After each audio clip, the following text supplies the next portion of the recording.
So hello है everyone. So students, आज हम पढ़ते हैं narcotic drugs and psychotropic substance. तो हम जानते हैं कि narcotic drugs and psychotropic substance क्या होते हैं और जो ये एक्ट हमारा बनाया गया वो क्यों बनाया गया, इसके ऑब्जेक्टिव क्या थे, इसकी हिस्ट्रीज क्या थी। तो वन बाय वन हम सारी चीज़ों के बारे में इसमें डिस्कस करते हैं।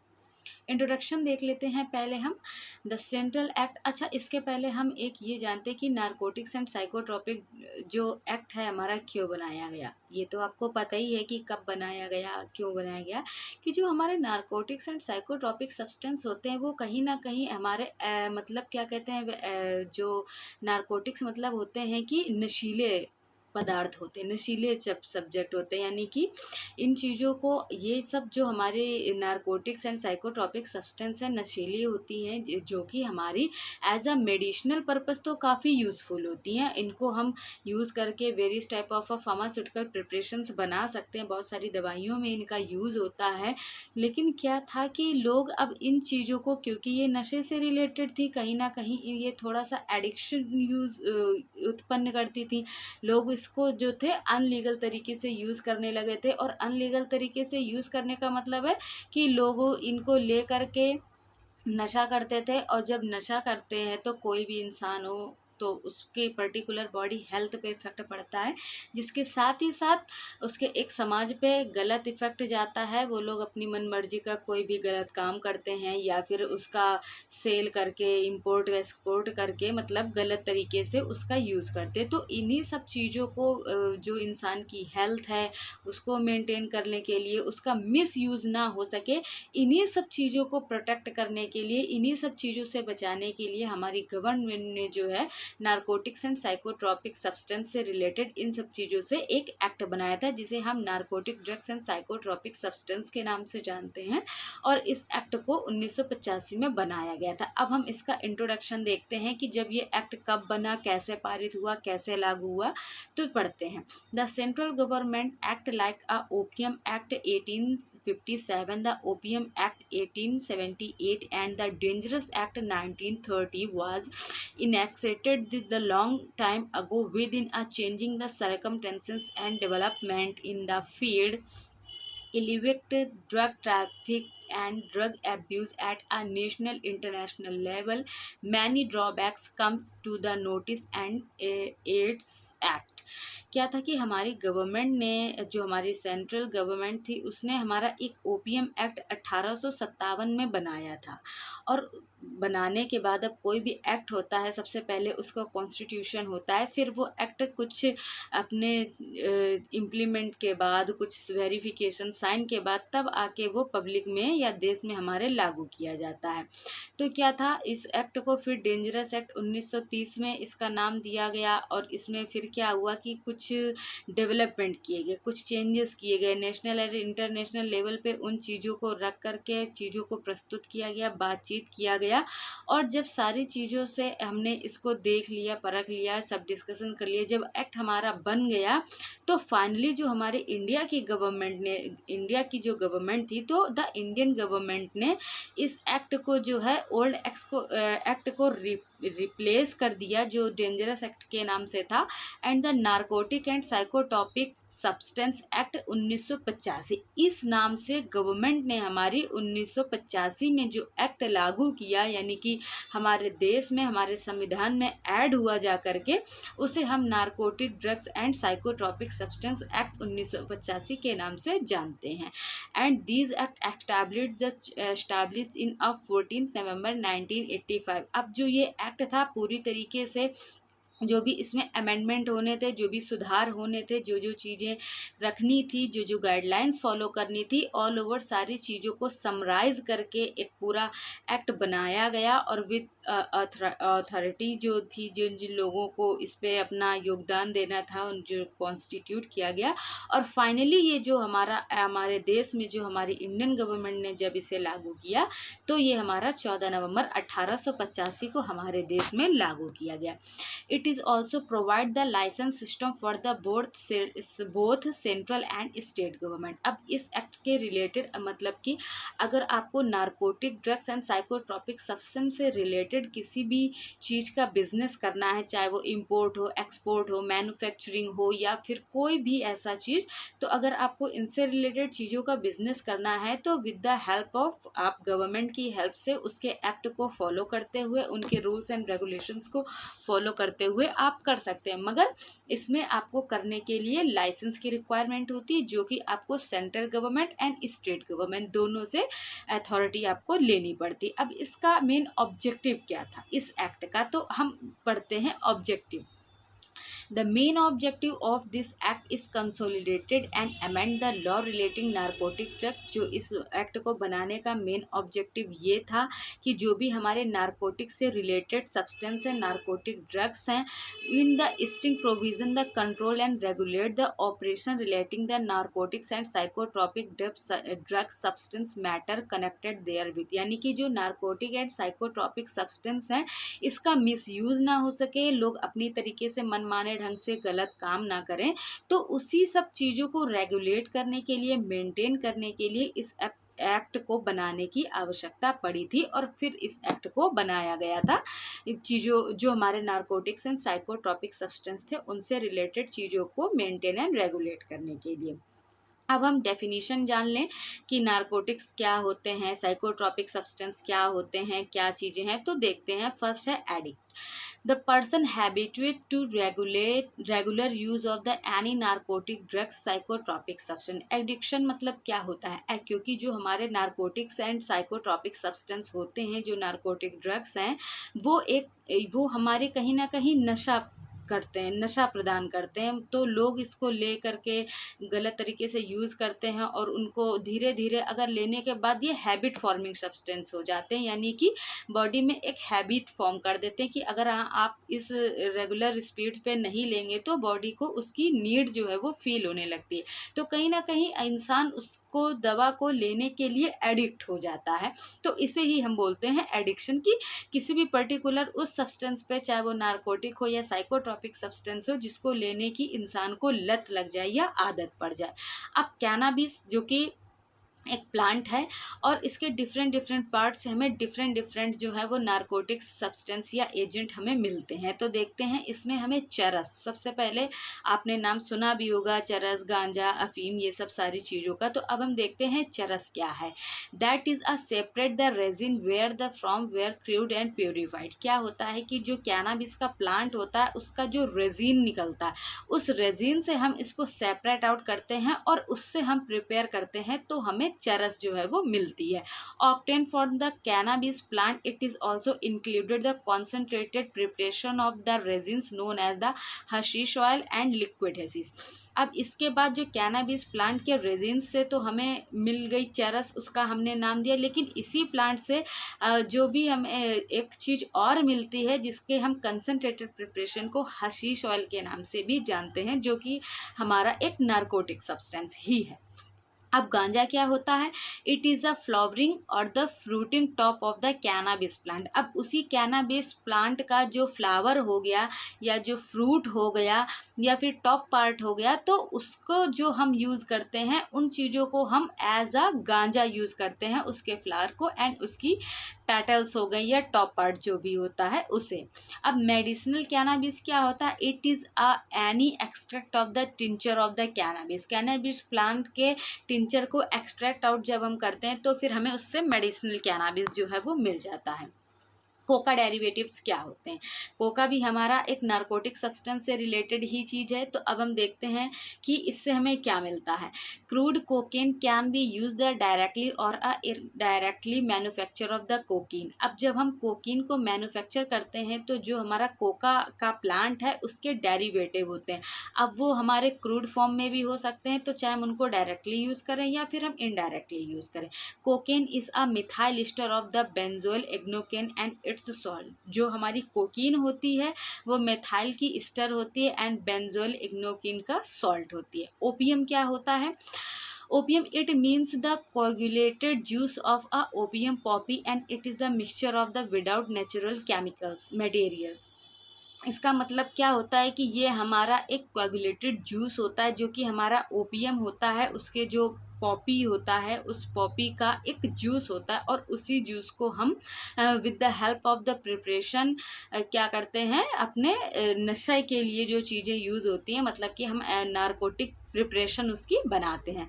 Opium Poppy, it is included the plant Papaverum somniferum al. It is the species of the Papaverum which is the opium and phenanthrene and alkaloid can be excreted. अब जो ओपियम का प्लांट होता है उस पे जो पॉपी बनता है, मतलब कि पॉपी सीड से ये जो हमारा प्लांट है वो पेपेवेरम सोमनीफेरम फैमिली से बिलोंग करता है, उस फैमिली का प्लांट है, और इसकी इस स्पीसीज से हम अपने पॉपी सीड को ले करके उसके एल्कलॉइड को एक्सट्रैक्ट आउट करते हैं, और देन हम उसकी नारकोटिक प्रिपरेशन जो है वो रेडी करते हैं। अब साइकोट्रोपिक सब्सटेंसेस क्या होते हैं?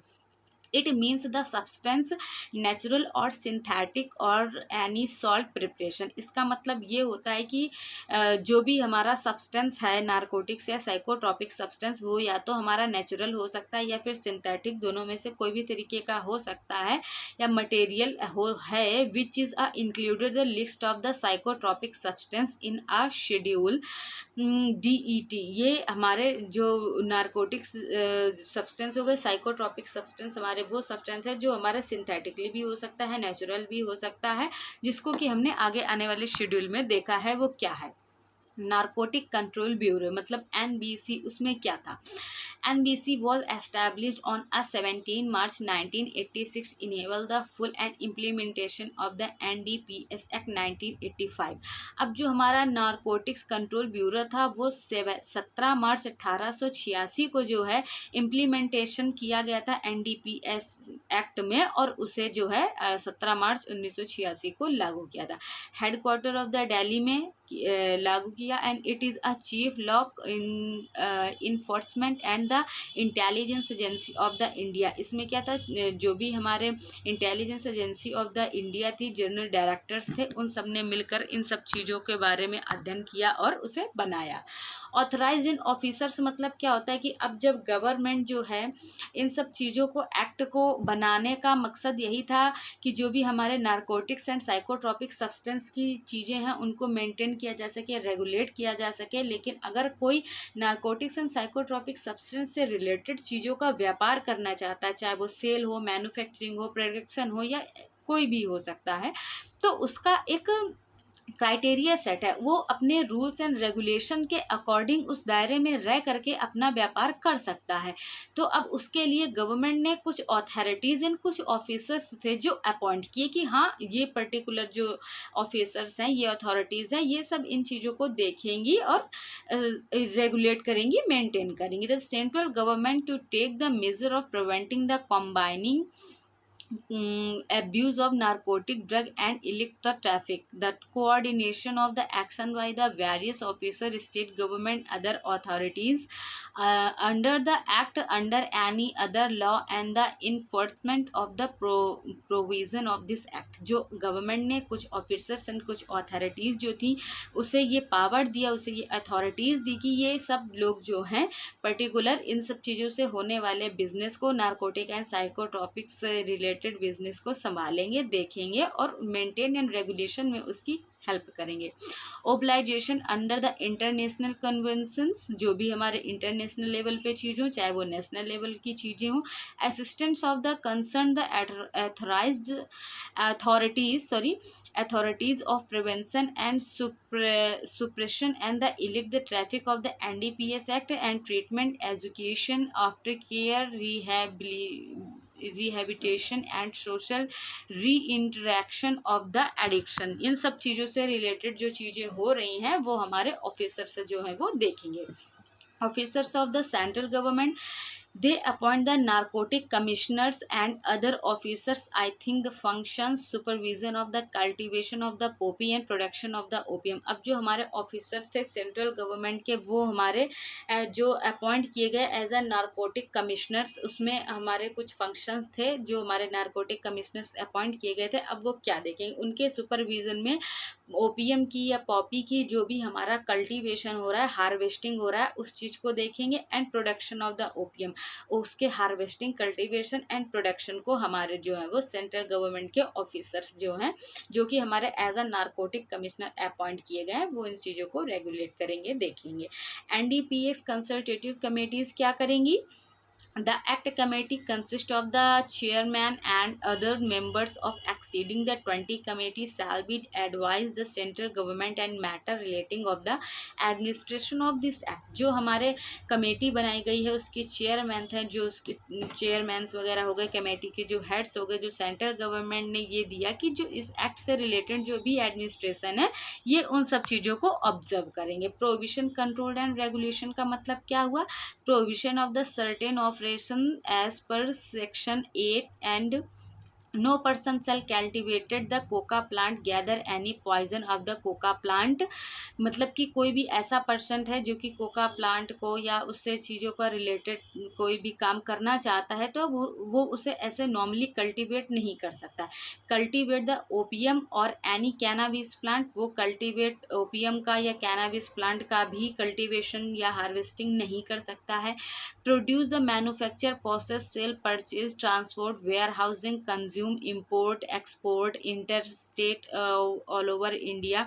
मतलब ऑल ओवर समझने का ये था कि नारकोटिक एंड साइकोट्रॉपिक रिलेटेड से सब्सटेंस किसी भी चीज़ को अगर आपको करना है, उसके सेल से रिलेटेड हो, बिजनेस से रिलेटेड हो, चाहे उसकी प्रोसेस करना हो, सेल करना हो, परचेज करना हो, ट्रांसपोर्ट करना हो, वेयर हाउसिंग करना हो, कंज्यूम करना हो, इम्पोर्ट करना हो, चाहे वो इंटर स्टेट हो, चाहे वो आउट ऑफ स्टेट हो या आउट ऑफ इंडिया हो या विद इन इंडिया हो, अगर आपको नारकोटिक्स एंड साइकोट्रॉपिक किसी भी सब्सटेंस का आपको यूज़ करना है तो सिर्फ और सिर्फ आप मेडिसिनल पर्पस से एंड साइंटिफिक पर्पस से आप उसका यूज़ करते हैं, वो भी जब आपको गवर्नमेंट के थ्रू आपके पास लाइसेंस हो तब।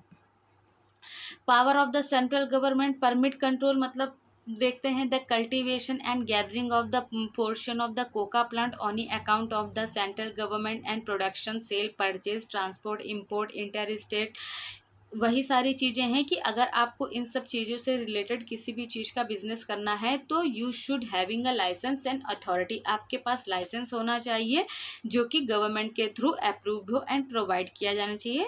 इन शॉर्ट आपके पास अथॉरिटी होनी चाहिए, तभी आप नारकोटिक्स एंड साइकोट्रॉपिक सब्सटेंस से रिलेटेड चीज़ों का कल्टीवेशन कर सकते हैं, हार्वेस्टिंग कर सकते हैं, प्रोडक्शन कर सकते हैं, वो चाहे मेडिसिनल पर्पस के लिए हो या फिर साइंटिफिक पर्पस के लिए आपको यूज़ करना हो। The production and manufacture of the opium, production poppy straw, the state opium, opium derivative of the central factories, export from the India और the sale, state government, manufacturing of the chemist. From the condition of the license manufactured the drug authorized by such as the license granted the fee may be charged। अब क्या है कि अगर इन सब चीज़ों से related आपको व्यापार करना है नारकोटिक एंड साइकोट्रॉपिक सब्सटेंस से, तो क्या करना है कि आपको गवर्नमेंट के थ्रू लाइसेंस लेना होगा और जो भी उनकी एक ग्रांटेड फ़ी है, जो उनका अमाउंट है, जो चार्ज है, वो आपको गवर्नमेंट को पे करना पड़ेगा। आप गवर्नमेंट को उनका फ़ी पे करेंगे, जो चार्ज है वो पे करेंगे, गवर्नमेंट इसके बाद आपको लाइसेंस प्रोवाइड करेगी और अथॉरिटी देगी और उस अथॉरिटी को मिलने के बाद ही जो है वो आप narcotic drugs, narcotic agent and psychotropic substance से रिलेटेड अपने बिजनेस को आगे बढ़ा सकते हैं, कर सकते हैं। The opium delivered by the cultivator, जो ओपियम है वो कल्टीवेटर के थ्रू डिलीवर्ड की जाती है। It is found the result of the examination the central government factory and adulterant में be confiscated by the officer authorised it is behalf, की उसमें किसी तरीके का एडल्ट्रेशन या ऐसा कुछ भी नहीं होना चाहिए।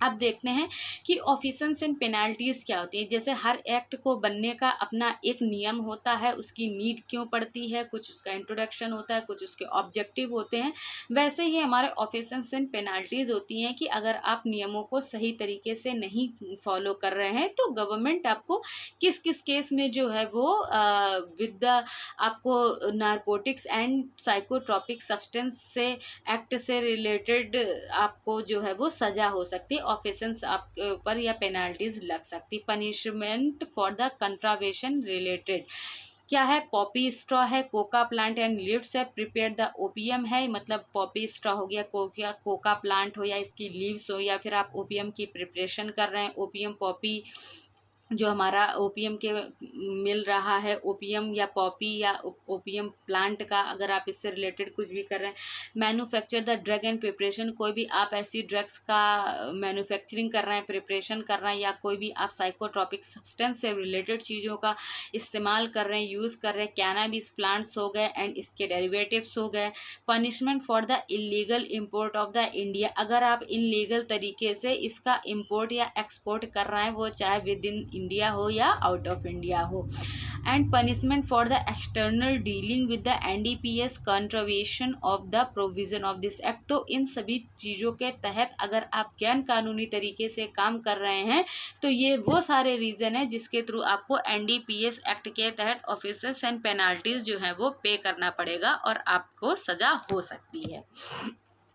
कॉन्क्लूजन का मतलब इन शॉर्ट में हम ये समझते हैं कि ऑल ओवर जो भी हमने पूरी अभी कहानी देखी, कहानी पढ़ी, तो इन शॉर्ट में हमें इसका एक कॉन्क्लूजन क्या निकल के आता है कि this act provide the string provision relating the narcotic drugs and psychotropic substance due to the person can possess, consume, import, export the drug. It is ultimately protect the public health by preventing the drug abuse.